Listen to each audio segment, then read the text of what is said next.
guys, KangasKid18 here with another round of shiny speculation for the upcoming Pokemon Sun and Pokemon Moon. In my last shiny speculation video, I said that Game Freak would release more new Pokemon within the next couple of weeks. Well, it turns out they couldn't even wait a day, and we got more new Pokemon from the opening ceremonies of the Pokemon World Championship. Like the other videos, we're going to go over these new Pokemon in the order that they were revealed, so let's get started with the first of these new Pokemon, Crabrawler. Crabrawler is a new fighting-type crab Pokemon, and ordinarily I'd be upset that they forgot to add water to Crabrawler's typing.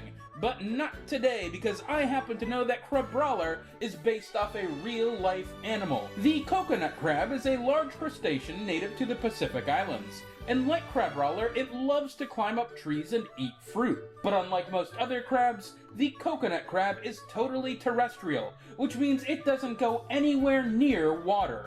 Hence, why Crabrawler is pure fighting type. But enough of that, let's get on to the shinies. Now, Crabrawler's natural colors made it kind of tough to design shinies for it, so I've got a couple of options. First, we could turn its blue claws into a nice turquoise, make its shell a dark blue, and give the rest of the body a kind of pinkish shade. I think these colors go really well together, and I'd love to see something similar in-game. But let's go a different direction here and make Crabrawler's claws a nice bright pink, but turn its shell into a dull red. I think this looks pretty cool, but I also think there's something missing. What if we kept everything the same here, except we turned the claws into a nice bright red? Kind of like stereotypical boxing gloves. Now Crabrawler is finally showing off its fighting typing, and I think this would make an excellent shiny for it. Moving on, we've got a Pokemon that was first revealed to Japanese audiences in this month's Korokoro.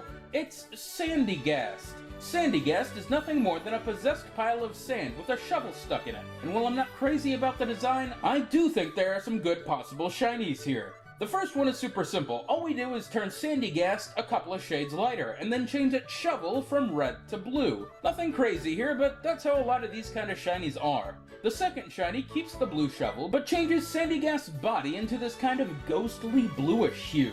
Not bad, but I still feel like it's missing something. What if we were to change Sandygast into this bluish green, and change its shovel from red to magenta? This is the sort of shiny that I see all the time in Pokemon, and I wouldn't be at all surprised if Sandygast ended up looking similar. Next up, we've got Sandygast's evolution, Palassand. Palassand is no longer a mere pile of sand. Instead, it's a fully formed sand castle. And while I could kind of get behind Sandygast's design, I find nothing redeeming about Palassand, and I especially dislike the way its shovel twirls around in battle. It just makes me so irrationally angry for some reason. But that doesn't mean I can't make shinies for it. So here we go. Now Palassand is going to end up with similar shinies to Sandygast, by which I mean the first one here makes everything a couple of shades lighter, and then gives Palassand a magenta-colored shovel. Not bad, and I fully expect something like this in-game. But they could go the alternate route of making Palassand a slightly bluish color, and to complete the look, I gave it this kind of turquoise shovel. Nothing super special here, but I think that's all the love I can give for this not super special Pokemon. Anyway, moving on to a Pokemon I kind of like, it's Stufful.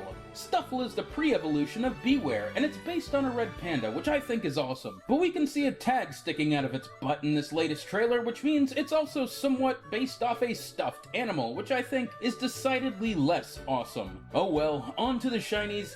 Now, I've made a couple of shinies for Beware, and Stufful here is gonna follow suit. And instead of being pink, Stufful should turn a nice yellow color, and we can change its legs into a slightly different brown to fit the design better. I really like this shiny and would love to see something similar in-game, but I think we can go crazy. Now, if Stufful and Beware are based off red pandas, let's have their shiny be based off the giant panda. So now the ears, nose, legs, and headband turn dark, and its body turns white, and to top it off, it'll get this nice little pink nose. Now that's a shiny I can get behind. Anyway guys, that's all I've got for you today. Game Freak is going crazy releasing all these new Pokemon, so I don't think it'll be too long until you see another one of these videos. Until then guys, as always, we are gonna see you on the next shiny.